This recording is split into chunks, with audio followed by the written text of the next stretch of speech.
and welcome to Dojo Live this Thursday, July 18th, 2024. My name is Kim Lantis, and as usual, it's my pleasure to be co-hosting today. Co-hosting alongside me is Sridhar Padmanabhan. Hey, Kim. Hey, Great to be Sridhar, good to here. see you again.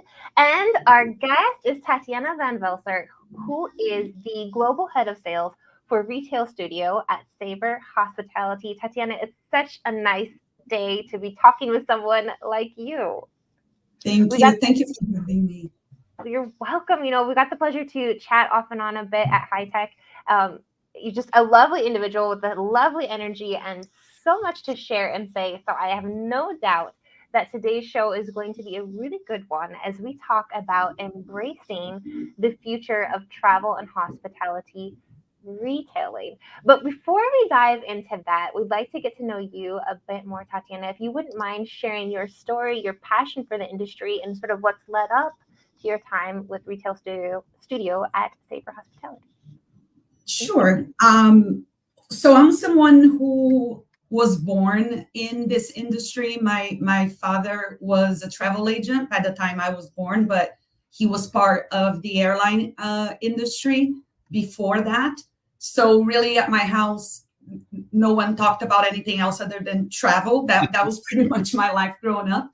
So logically, I ended up following his footsteps, and I went to school for hospitality and tourism management, and then I ended up doing an internship in a resort property, and I fell in love with hospitality from day one. So I was a hotelier for a good 15 years of my career. And then I ended up switching to the technology side of things and joined Sabre almost 12 years ago, amazingly enough, as a trainer for our core product, which is the Synexus CR, and have then, been part of the journey of retailing with Sabre from its very beginning. I saw this vision be born, and I've been part of the conversations ever since. And I am very excited about what we have today. What a fun transition. I think those make the best stories and the best innovation on the technology side when you have those individuals who actually were working with the tooling, knowing the operation, and then getting to come in and be like, these are the gaps. This is how we can fix it. This is what's necessary. This isn't. It's absolutely fantastic. You know, as we dive into the conversation, we're wanting to answer this question of why travel and hospitality industry should really shift their focus from the more traditional KPIs, things like rooms booked, to look at this big picture of the total revenue. We mentioned that this is driven primarily by personal experiences, innovative technologies, but I wanted to talk about what's happening out there to drive this shift. Now, I think in my mind, a lot of the conversation that's been happening on Dojo Live, conversations that I had at High Tech and elsewhere, is this idea of people being now a bit more focused, or a lot more focused, on the experience of the what I want to do versus the destination, right? The where I'm going to go. Am I on the right track there? Yeah, I mean, look, I've seen in statistics a couple of weeks ago that said that 60% of travelers start planning their trips without a specific destination in mind. So what they're seeking is exactly what you described, experiences. Maybe I want to go skiing, or maybe I want to go have dinner in a Michelin star restaurant, or maybe I want to take surf lessons. I don't know, whatever it is. I think the beauty of the notion of experience is that it's infinite, right? I mean, maybe if you're going to the Congo, there will be a gorilla tour you can take somewhere. When you think about the concepts of outside of the room, right? It's always been hospitality behind airlines. So airlines, when I first got my very first revenue management job, airlines have been doing dynamic pricing and revenue management for years. In hospitality, nobody dared fluctuate rates. It was a thing, right? I remember when hospitality started getting into that. If we think about airlines, they've been doing this notion of outside the flight, right? Where you can sort of customize your trip with ancillaries for quite a few years now. And hospitality is, again, behind airlines in this concept of outside of the room. But you know, the cool part about hospitality and the key differentiator between airlines in that space is that there's really so much you can do inside an airplane, as far as like the experience is kind of limited, right, to the confinement of an airplane and what can be done.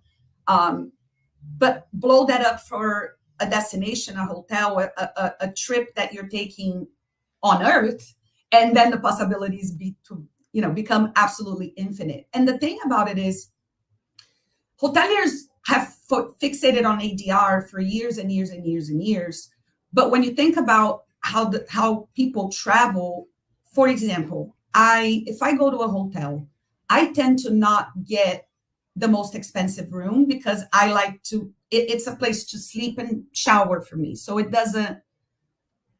I'm okay with, an okay room, but I don't mind spending money on food and beverage. I enjoy the experience part. So I'm going to save a little bit on the room so that maybe I can have a nice dinner in a nice fancy restaurant, for example. We're on the same channel. Right? And I think that, and I'm still thinking, I'm a Gen X. If you talk to a Gen Z, that concept is massively exacerbated. I mean, they'll sleep on a hammock so that they have money to go, I don't know, get a boat cruise or something like that. So it is totally about the experience. And the thing about hoteliers is that if you fixate KPIs on just your ADR, then you are excluding a huge amount of potential revenue that's out there that literally is what makes people's travel experience remarkable, right? That's what you're going to remember from your trip, is the stuff you went and experienced. Yeah. And when you speak about this generationally, it's only going to get more important because those Gen Zers are the ones spending money. Their children, in theory, are going to be similar to them in that regard. And it's just going to get increasingly more experiential. Well, and if you think about a platform like Netflix, right? Very rarely you go in there and research a specific movie to watch. Maybe every now and then you do, but they give you what? They give you categories, right? So what is it? Do you want to cry today? Do you want to laugh today? Do you want some knowledge today? So you're not necessarily looking for something specific. You may or may not be, but generally speaking, you're going to be like, oh, I'm in the mood for this, or I'm in the mood for that. So that's what I'm talking about. It's that one thing that makes travel experience uniquely individual. I'll never forget in Mexico, first time I went to Chichen Itza, we were staying in a timeshare with some friends, and my husband and I did one of those that they pick you up at like 7:00 in the morning on a bus, and you spend the whole day on the bus, and you go and you see Chichen Itza, and you dive, and there's lunch and whatever. It's a long day. They get you back at like 8:00 at night after pinging like 3 other hotels. You know the deal.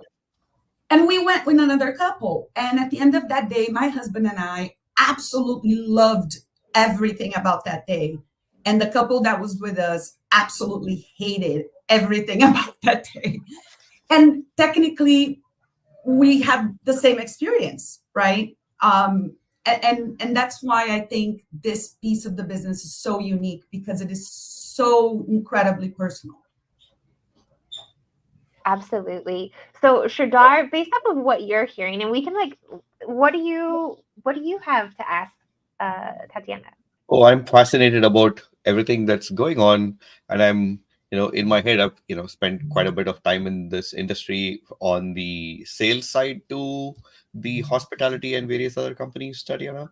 Everybody in the supply chain, travel suppliers, intermediaries, distribution companies, and so on. So I'm wondering, when somebody like Sabre is promoting this, number one, how do the hotels look at it? I mean, I'm sure they're interested in it, but their own sales systems and delivery systems, does it work with, what I'm sure they would want to do immediately, what you're offering, but are they able to? That's, part A.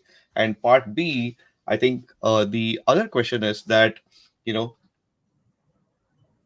is there an issue from a hotel sharing the customer information in such a way that you can customize offers, and companies like Hollybob are they part of this ecosystem? Those are all the different questions going on in my head right now. So, Yeah, let's dive into it.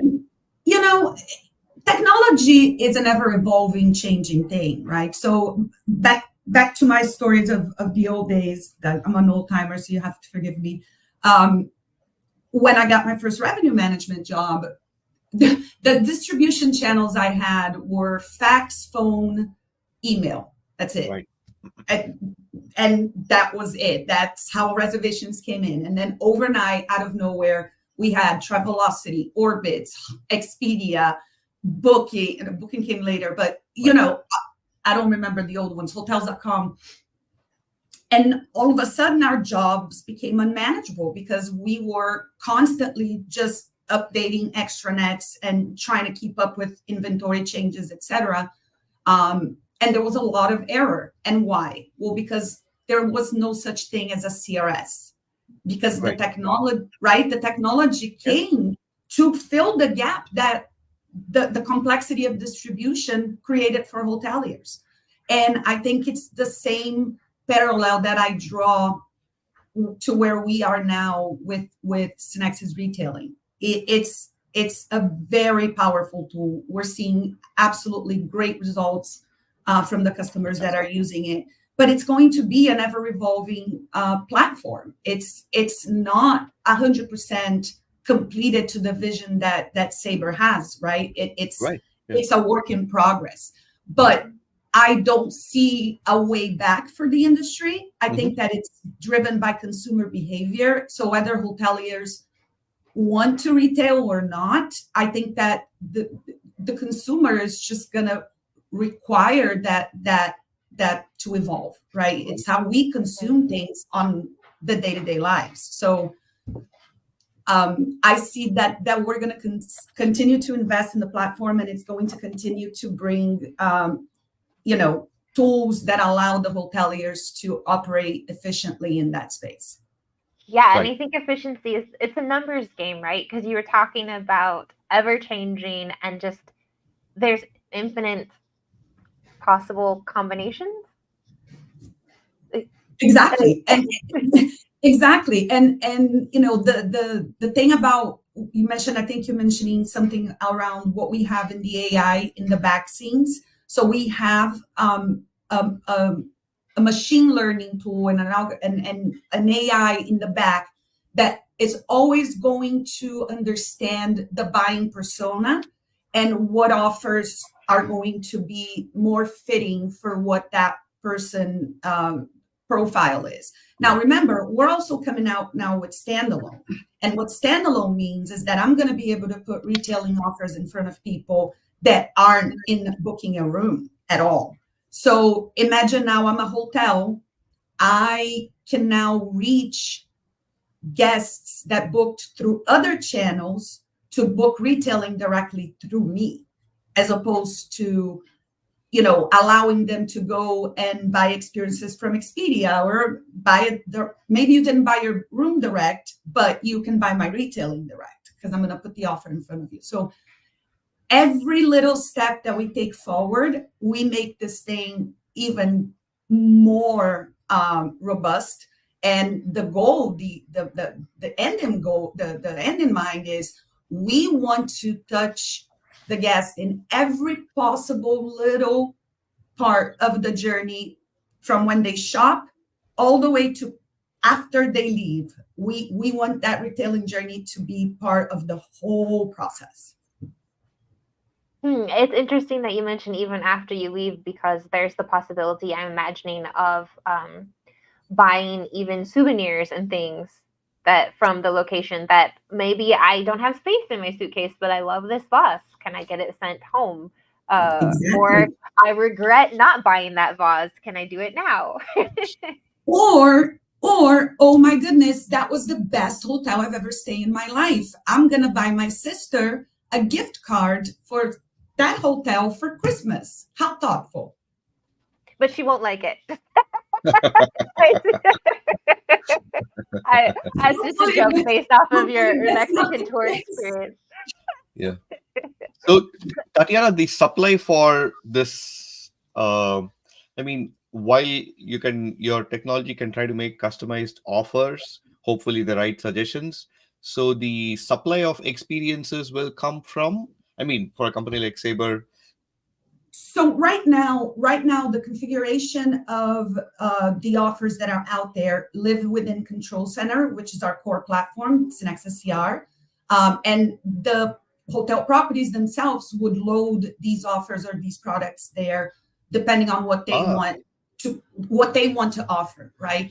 This is, of course, an ever-evolving thing. There are future plans to create what we call a marketplace, and eventually plug in third-party suppliers and create this notion of, okay, now I'm a hotelier. Not only can I load things that I can fulfill myself, I can now take advantage of perhaps some third-party content to attract even more people. Because, for example, we have customers that want their guests to have the best experience in the destination. Mm-hmm. So they really just want to put these offers. They're not making it. The property isn't making any money, but what they are doing is they're putting these offers in front of their guests, and people who are after the experience are finding the hotel. With a standalone, it's the same notion, right? Maybe my spa is open to the public, so I don't need to be staying at this hotel, or maybe I'm local. Who knows?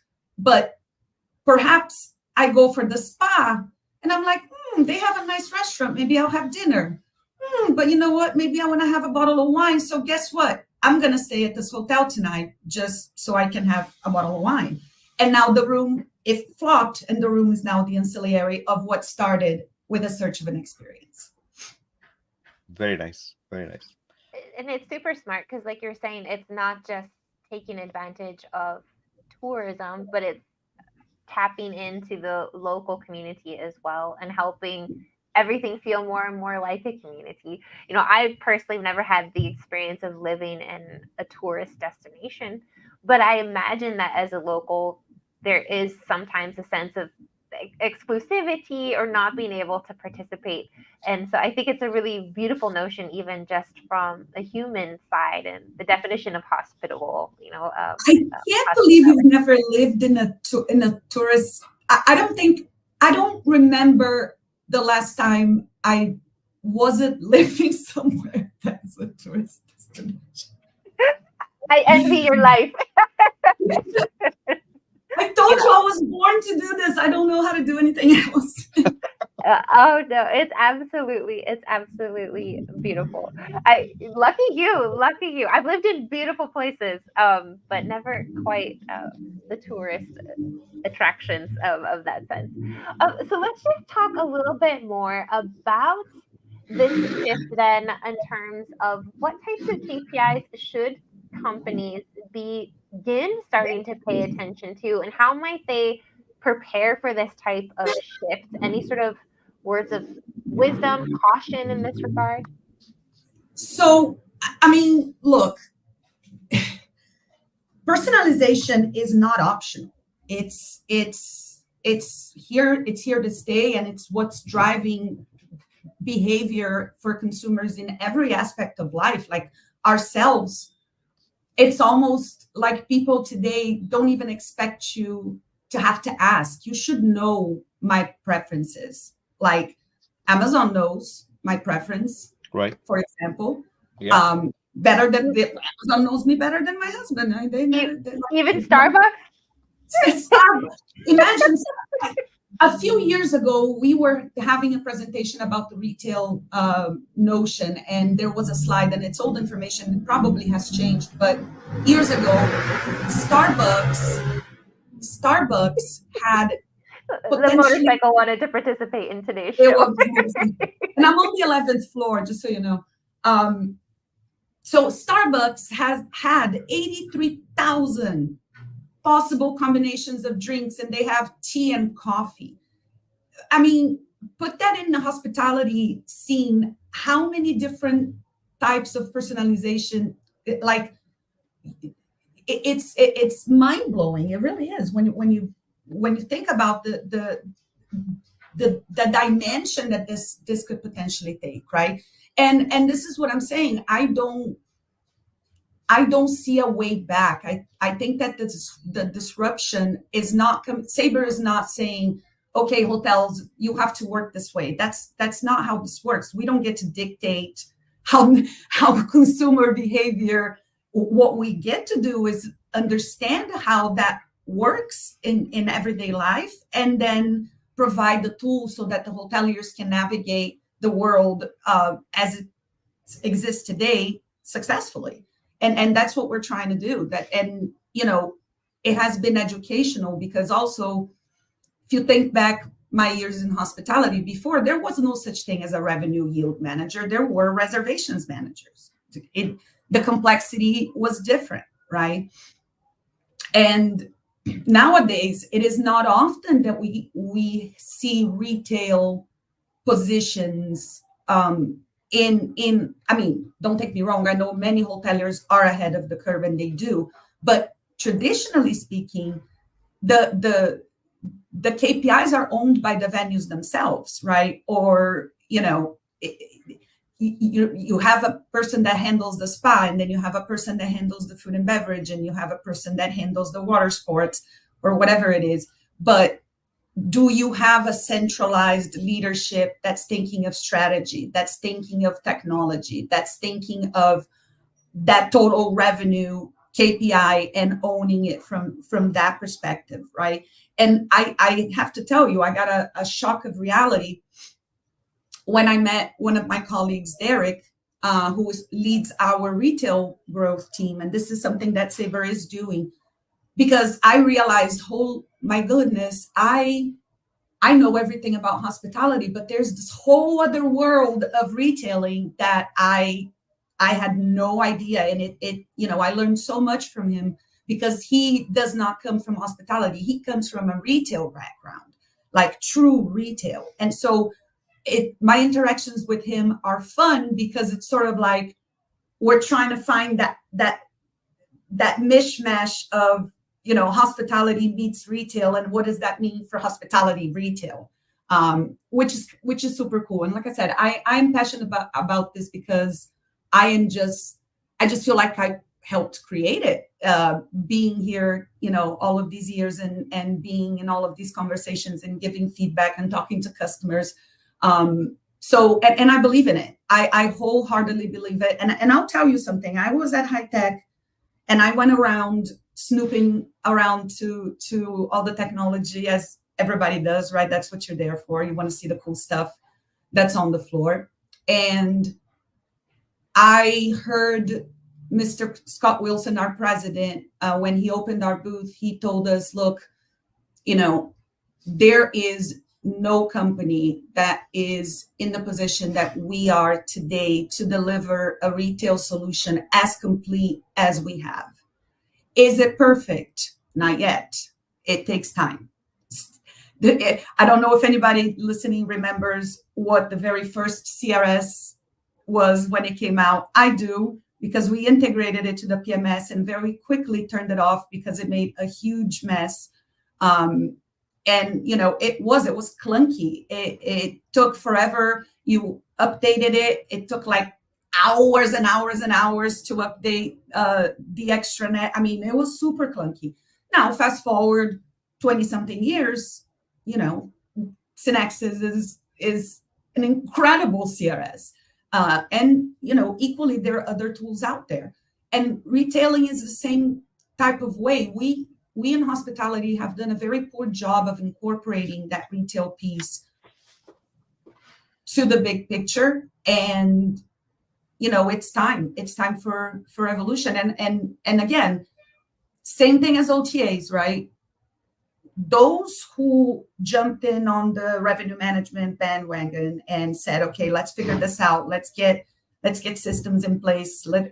OTAs are here to stay. This is not going to change. Those who started early, when it boomed and, you now have 150 channels you have to talk to, you were ready. You had a strategy, right? You understood how your dynamic pricing, you had historical data to back up decisions. You were far along in the journey, and you were ready to really go with the times. Those who waited struggled, and there are hotels that still struggle because today it's virtually impossible to manage complexities that this business brings without the technology piece, right? So what I say to hoteliers as far as retailing and this notion of personalization and experiences, look, it can only benefit you to start. You don't have to start all in. You can start slow. You can pick a few things, right? You don't have to embrace the world. Start little by little, things that make sense and that are smart to you. And then we also have our team in retail growth to help with best practices, with ideation, with, how do we make this work for you? And maybe it doesn't mean selling something from scratch. Maybe it's upgrading things, right? Maybe it's like, okay, do you want your breakfast in the hotel, or in the restaurant, or do you want your breakfast in bed? Maybe. So for the in bed part, maybe you pay a little premium. I don't know what this looks like individually, but there's so much possibilities. There's so many possibilities and so much that can be done and think about this, right? With our own travel habits. You book air, then you book rooms, or you book air and rooms if you're buying both together. And now you forget about it. When it gets closer to the trip, you start putting, right? You start looking, you start putting together. And now what happened is you already forgot how much you spent on the plane ticket and the hotel, because that's in the past. That money is paid, done. Mm-hmm. Now you're more prone to, you're not going to be as resistant to spending money, because you're like, you know what? I'm going on vacation. This trip's going to be awesome, and I'm not going to be cheap about it, and I'm going to spend some money. And what Sabre is saying, hoteliers, open your eyes, because you can get some of that for yourselves as well. Absolutely. Is there a specific type of property? I think, Sridhar, did you have a question regarding the specific types of properties? So is this initially either getting piloted, or the properties that are trying it out more leisure oriented right now? I think that's natural, because a more leisure oriented property would naturally have these types of experiences, but it's not limited. I mean, I'll tell you another quick story. You have time? Yeah. There's a hotel in Bogota that I always stay when I go there. I love that hotel.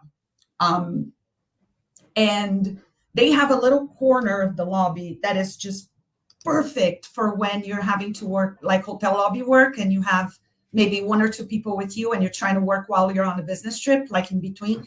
I love that corner.